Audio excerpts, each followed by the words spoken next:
Warning! Oink oink, little piggy.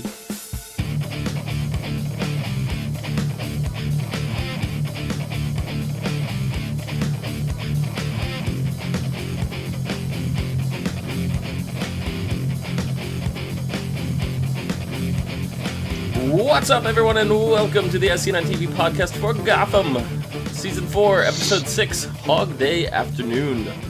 I'm your host, Dom. Joining me, Nikki and John. How's it going, guys? Hi. It's good. It's good. I actually like this episode a lot. This episode It was interesting. Yeah, it reminded me a lot of Saw. Only because of the pig head.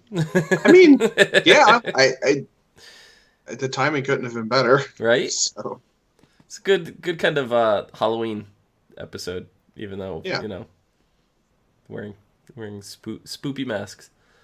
So,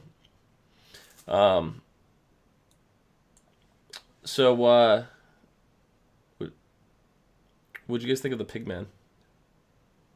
What did they call him, Professor Pig? Yeah. yeah, I've heard the name before, so he's got to be something tied to... yeah, he's in Batman. I mean, he's a thing. Mm-hmm. He's like one of the, I guess you want to call him like the B villains, I guess, for Batman. Yeah. But yeah, Is he even a B villain? Is he a little less than that? Yeah. Yeah, I guess because if you consider like Mad Hatter a B villain, he'd probably be like a C. Yeah. All right. I mean, A-list Batman villains are like Penguin, Riddler, Joker. Yeah. Sometimes Catwoman, you know, and Mr. Freeze, Poison Ivy. I think that's like That's probably like the top main, 6. Yeah. Bane, I think, dances on the line between A and B. Harley Quinn as well.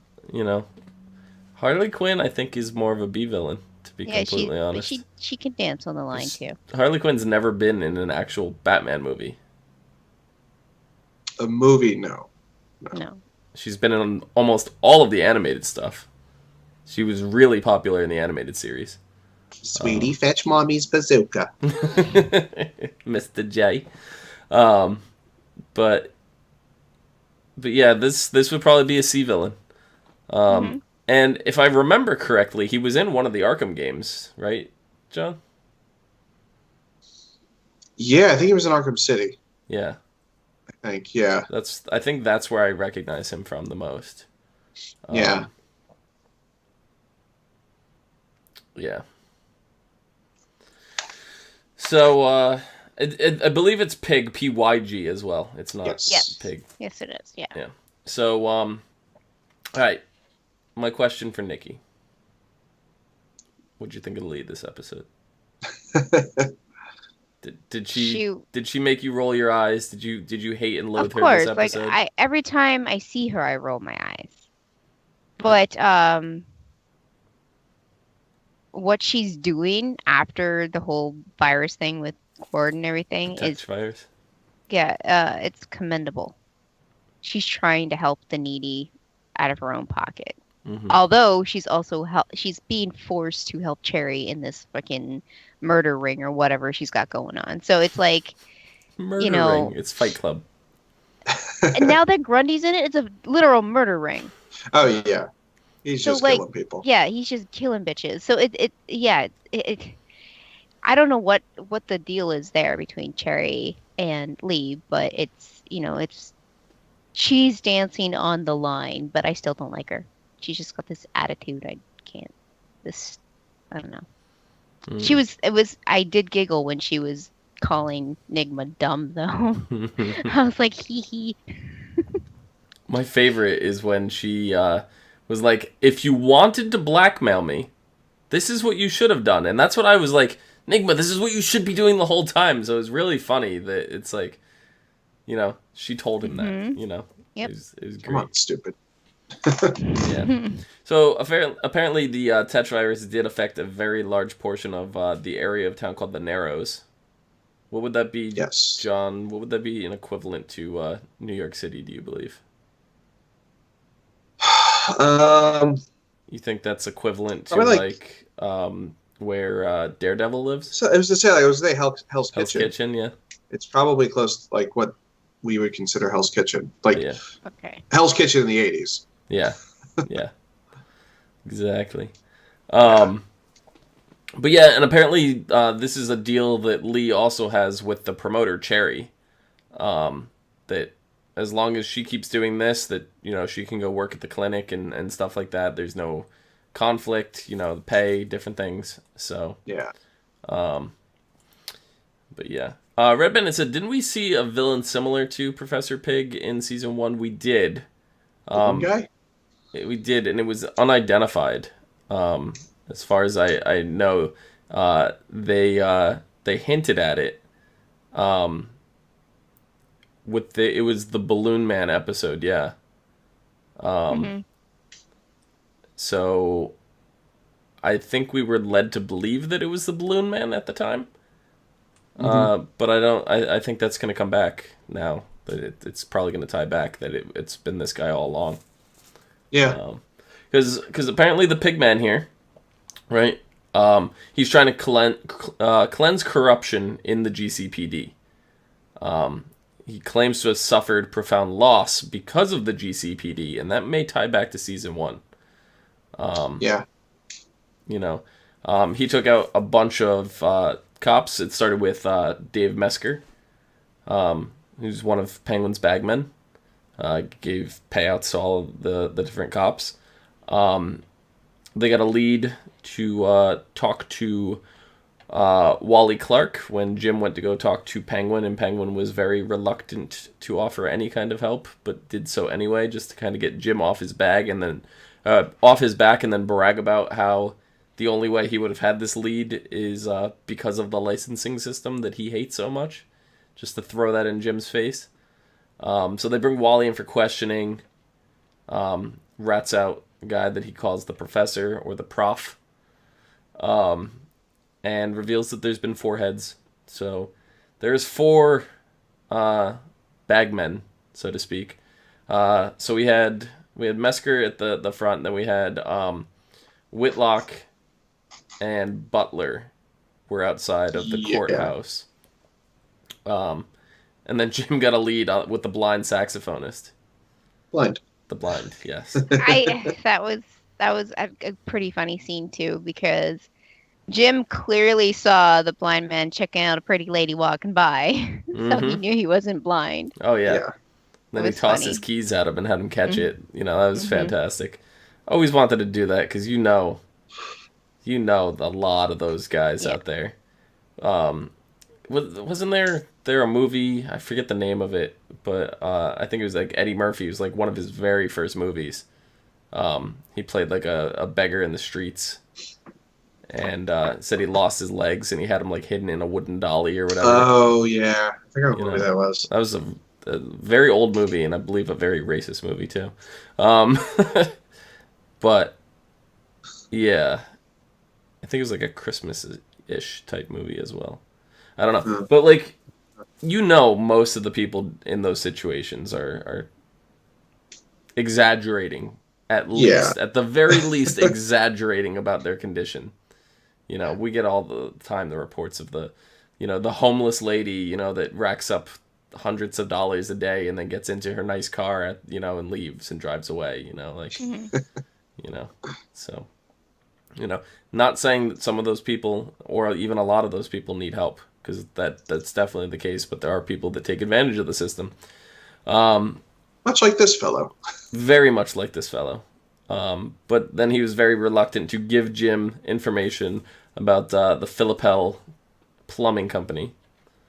And that gave Gordon and Bullock another lead, which led them to, I forget, it was abandoned, like, I don't know, some kind of factory. Yeah. Did he really even say? I guess it's not important. No. And then I forget, his name was Nakama, something Nakama. Yeah. He had, and this felt very, this is why I said this reminded me of Saw. It was very, very Saw, like booby trap, like you pull the pig mask, it pulls the timer goes off. Well, in this case, the timer was a live grenade inside his stomach, so very, that was very so Saw-esque. Yeah. I feel like I mean, after watching Saw, clearly the line to the grenade, if it was sat in his stomach like it looked like it was, the line wasn't long enough to pull the pin. It looked like he only pulled it a little bit, so like the grenade was like in his throat. Yeah, I don't know. Lee says the movie I was talking about, 1983, Trading Places with Dan Aykroyd. That's right. Huh, there you go. Yep. And so the blast ends up knocking out Gordon, and the Pigman ties him up. This is where, he reveals the information about the GCPD, and then reveals that he has plans for Bullock and slices his throat. And I'm like, Harvey, no. And then, like, the music got all somber, and I'm just like, okay. The music being really sad and somber makes me believe Harvey's okay. They're trying to push my feelings in a direction. Yeah. So. It was worrisome, though. Yeah. I was on to it. Carlos, don't worry, I didn't spoil anything about the new Saw. No, there's no Zero spoilers in the things. new show. Zero things. Yeah. Just that this episode. I was just supposed to meant Saw. it was themed like the Saw Yeah. franchise, not a specific movie. But then Jim kind of finds out Bullock, Harvey, has been taking money from Penguin directly. I kind of feel like that was something we should have picked up on from the very get-go. We should have, I and thought so so should too. Jim. Jim should have picked up on it too, but He even us, said so. He's like, us of all people, we're pretty quick to point a lot of that stuff out. I did not see that coming at all. So. It's just like Harvey kept, he kept saying, "Oh, the commissioner." So I just kind of like, oh, well, the commissioner's making him do these things. It's not like he's on the payroll, Yeah. but. And we never had any, we never had a reason to doubt Harvey, for the most part. Mm-hmm. So, I was like, oh my God, Harvey, how could you? Mm-hmm. How could you do this to us? I mean, he explained he's got a lot of bills, and he didn't compromise himself. He did nothing that he wouldn't already do. I think that's a lie, and I think he realizes that. Because allowing the licenses to go through... That's already compromising. Yeah. Yeah. Outside of that, sure, probably didn't do anything else, but that's a big one. Yeah. And whether he thinks so or not, it's huge. Well, it was nice to see Harvey running around with Gordon again. I mean, they used to do that so often. Yep. This season, it's kind of been very absent. Mm-hmm. I was more surprised that Professor Pig got away. He's still at large. I remember when Batman villains were one and done, in this show, primarily season 1, and I think we only had like maybe 1 or 2 at the time that were arcing, villains that lasted for 2 episodes. Right now, it's not a Batman villain; it's a GCPD villain. Well, yeah, I understand that, but Professor Pig is still a rival Batman. It's still a Batman. Technically, villain, Yeah, but it's just like now we're Story's not there yet. taking C villains and we're giving them multi-episode arcs. Like that really has me excited. Yeah. Because I'm dying to know who this guy is and what his story is. Yeah. As Lee says, his name is Laszlo. Or actually, it's Laszlo Valentine in the comics, anyway. So, he is, in the comics at least, he's the leader of the Circus of Strange. And at the end of the episode, kind of appears to be a little circusy themed, but, he's not in like a full big top or anything like that. But it just gives me that carnival vibe. Like, it's heading in that direction. So... I didn't get that vibe. No? I just saw a pig pen with pigs in it. I didn't see no carnival vibe. It looks like the pens that they keep the animals in at the fairs. Looks like a regular pig pen to me, though. No, not for me. Yeah. I spent a lot of time on Pig Farm. Doesn't look anything like a pig farm, pig pen. Looks more like a fair. No, I guess we grew up in different places. We did. I literally was surrounded by pigs and cows and pens and bullshit, so... Yeah, I don't know, pig pens here are always indoors, so... I was kind of creeped out by that scene, because it's just like... What is your relationship with these pigs, sir? It's like he was telling them a wait, bedtime story. Did you just ask about their relationship, John? Now you're creeping me out. You can Yeah, have a like, what are you... relationship with a pig. And like, No, you don't just do that. kill them all willy-nilly, and That's gross. but like, it's weird because he was asking the butcher to bring him the pig Yeah. heads, right? Like, and he has pigs, so like, does he not kill these? Because they're his pets. I guess maybe they're And, his like, family. other... It's his uncle. That's what I'm saying. Like, what the hell's like the deal with you and these pigs particularly? They looked a lot younger than the ones that they were using for like from the butcher. They looked like they were pretty young and like when they first like take them away from mommy. Yeah. Yeah. Yep.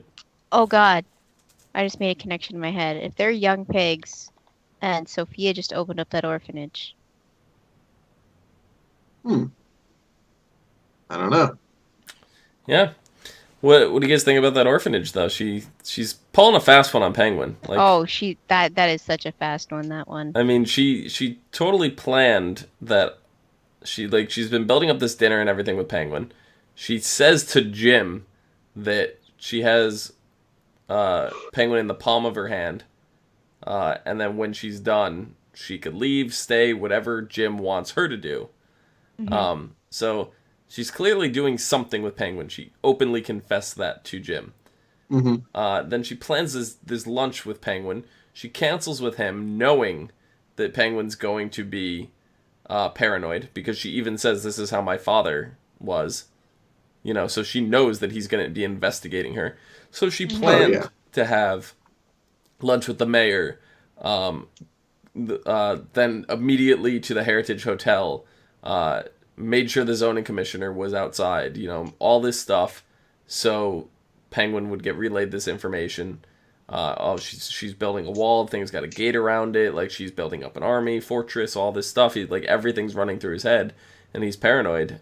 And when he confronts her and forces her to take there, it's like, no, I'm running an orphanage, and all these kids run out, and it's just like, okay, you did this intentionally. What's your end game here? It's like, are you sorry now? I bet you are. I think this whole end game was the ultimate, like, trust. It's like, oh, you thought you couldn't trust me, but you can, you know, and now you feel like an idiot. Yep. And then the whole mac and cheese comment. Yeah. She's really got him wrapped around her little pinky. Oh, it's over. Yeah. Oh, Zaz, it's not a date. Shut up. Yeah. It's over. You know, all she has to do is, like, punch him in the arm and run away, you know, and that's all that's missing from, you know, elementary school love affairs. The girl that hits you on the playground and runs away, you know, Nikki's looking so confused. That's what little girls do. Uh-huh. Little boys too, I guess. But yeah. But apparently Grundy's not alive. Yeah, no heartbeat. And he doesn't have blood. He has swamp water. Swamp water instead of blood. Yeah, I don't understand. Indian Hill, you fucked up. Mm-hmm. Or you didn't. Because Grundy's No, amazing. I'm saying, like, you fucked up as in they crazy, not that they weren't successful in their endeavors. Yeah. But I don't know, Lee agreed to help Nigma. Nigma's excited because he's going to get smarts again. I get smart good? Yay! Pretty much. Yeah. I can't wait for Grundy to realize when he knows that Nigma's screwing him around, if that ever gets to that. Because even with Lee going and, like, talking to him straight in the face, completely blunt and forward, said, Nigma's screwing you around. And I was like, no, he's my best friend. No. Well, no. I personally think that whatever Lee does now to help Nigma, she's going to turn around and try to use to help Butch. Or Grundy.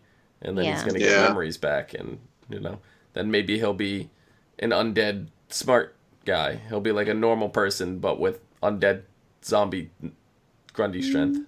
Maybe. I don't think it'll get that far, but I think he'll definitely be improved. Well, I'm not saying he's gonna turn into like the Riddler kind of mind, but I I'm think not saying that either. I think he'll have like his old memories and stuff like that back. It could happen because he could, it would be interesting for him to hold Butch's old grudges and stuff, and just see what he does with that. Exactly. At the very least, get little flashes, of people that he doesn't like, and use that, Like him go after Barbara. Yeah. Or, that would be interesting. Besides Nigma. As long as Grundy and Barbara don't hook up, I'm fine with that. I mean, I guess they could do like the whole, hey, we were both dead, so...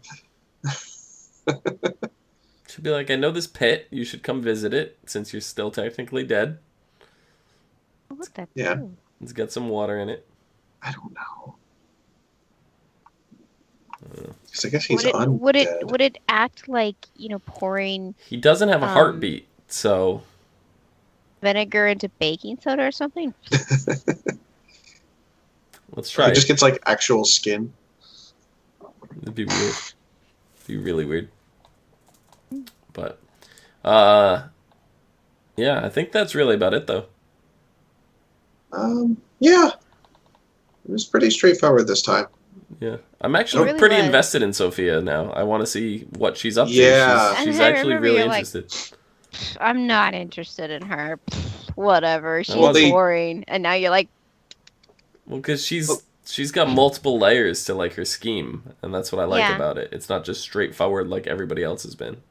Yeah, I like when appreciate she first came to town, we had no idea what she's going to be up to, and like slowly she's been revealing. Well, she hasn't been revealing, but the writers have been revealing more and more about her to us and what she's up to. So yeah. Yep. I mean, at least she's not a damsel in distress yet. No. Yet. I'm so glad. Yet. They didn't Princess Peach this one. No. They did not. But I did want to actually make a small note about Lee, that she's totally not insufferable completely this time, to me at least. Yeah, but I 100% agree. I appreciate that they're putting her in her role that she's in kind of during like Batman time, where she is just taking care of like the poor and the sick and drug addicts and stuff like that. So Yep. I do appreciate that. That's where she needs to be, because at least she seems like a decent human being now. I 100% agree. Yep. And I know that that was the character that Nikki hated the most on this show. So it was just like, it's interesting to see the shifts that we go through with this, because we couldn't stand Barbara for the longest time. Mm-hmm. No. And then that all just changed when she murdered her family. Then, Yeah, she's starting to kind of level off from me now. Yeah. At this We point, haven't seen that much of her. Yeah, well, she's Yeah. definitely hit her peak. I'm not Yeah. nearly as interested in Barbara as I was, but I don't hate her, no, not at all. But like, we need to see like what the glowy stuff was that she was given. So, Mm-hmm. And right now, probably more than anyone, the story that I'm invested in, that I want to see, is Poison Ivy. Like, the last we saw, I know she drank this stuff, and then here we are 5 episodes later, and it's still been nothing. too long. Or 4 episodes want later, more. but yeah. Yeah. I So, feel like she's a mid-season thing. And there was really even no kids this episode. no, Really, no this Bruce, is just no Selena, No. no Alfred. Ivy, who's still technically a kid in the brain. Hmm. But yeah. no Alfred. That's probably what's got me the most sad. But next episode is called A Day in the Narrows.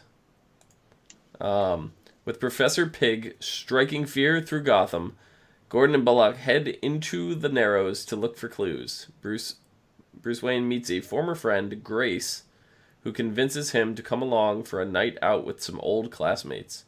Meanwhile, Sophia's relationship with Penguin and Gordon continue to evolve. Now, correct me if I'm wrong, Grace is the one that he tried to make Selena jealous with? I have to look. I know I'm thinking of the wrong character. I don't think we know Grace, because the only other character I know that was female that Bruce was even interacting with was the niece of Gallivan. But that wasn't her name. So I think this is another Grace. I'm thinking of a different Grace. The Grace I'm thinking of was in the episode The Ogre, but she's not a young girl. I know. And then there was another Grace Van Dahl. She was... Oh, man. She's... I think... I just remember her being one of the classmates. Because the one that he was trying to make what's-her-name jealous, that was the blonde girl. I don't really remember her. Like, she looks familiar. Yeah. But I have no idea who she is. Yeah, I don't think we've seen her, to be honest. I'm thinking of someone else. Unless it's like a quote-unquote old... Well, it says she was known for... She's apparently in the show 3 years ago. Okay. So... Oh, no. This is her first... No, that's why. This is her first episode. Okay, yeah. That's why. Okay. I'm looking at it now. So she's an old friend. An old friend that we've never met. Yeah. Yep. Got it. Okay. Well, Alex kind of fell in that category too, right? Like they had passings by in school, but we had never really seen him. So. Red Bandit said they just recast Poison Ivy again. No way. Because after taking the potions, she mutated, so she looks completely different now. What? That's why we haven't seen her. Yeah. Mm-hmm. That's nuts. Yeah. Huh. Oh, wow. Yeah. Yeah. Wonder why. Because I feel like the woman they had... They just aged her again. Yeah.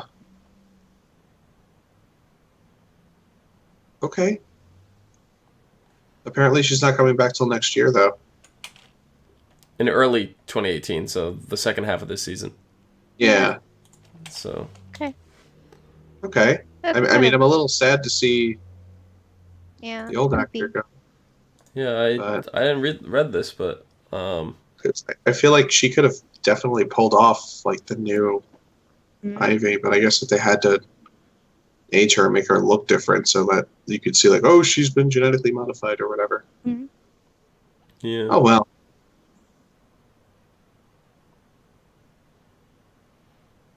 It's crazy. Yeah. The internet's not even happy. The internet's furious because she's already been recast once. Yeah. You know, and then, yeah. And I feel like that was fair. That was fair. Like, she legit got older. Like, you can't age a child actress. Yeah. No. Yeah, we'll see. You can't make her be 10 years or 6 years older, you know, in a time frame of 6 months. It just doesn't work that way, guys. Yeah, you're right. But, I mean, maybe, I don't know, maybe we'll end up liking this one. Who knows? Someone on Twitter goes, I can't wait for Poison Ivy to get recast again after another year. Eventually, we'll have Betty White as Poison Ivy. That's what it's going to be. That's going to happen. Gotcha. Yeah. That'll be season 8, right? Maybe. Depends on how many times she decides to, you know, go through this whole process of aging herself. Yeah. Well, all right. So, I think that about does it. Nikki, where can people find you? You can find me on Twitter at LadyVenom24, LadyVenom24. Excellent. John, where can people find you? You can find me at No More on Twitter. You can find me down below at Phenomenon, PHENOMEDOM. And you can find us all and more on... Really, John? We got you doing it now? Yeah, she's not here. This is the second time this has happened now. She told me to do it. This happened. Who am I to say no? This happened Monday night, and here we are Tuesday night. Just try to lighten the mood. And you can find us all and more on Facebook, Gmail, G+, Twitter. No? There we go. And right here on YouTube, /ASOTV podcast. And starting next week, Our live shows will be on twitch.tv/ASOTV podcast for some more podcasts and all your podcasts that we do anyway. For all your favorite TV shows, games, and movies. Or some of. Until next time. We make up our mind. Unless we just start like a tech podcast, I'm not for covering all of our bases. Hmm.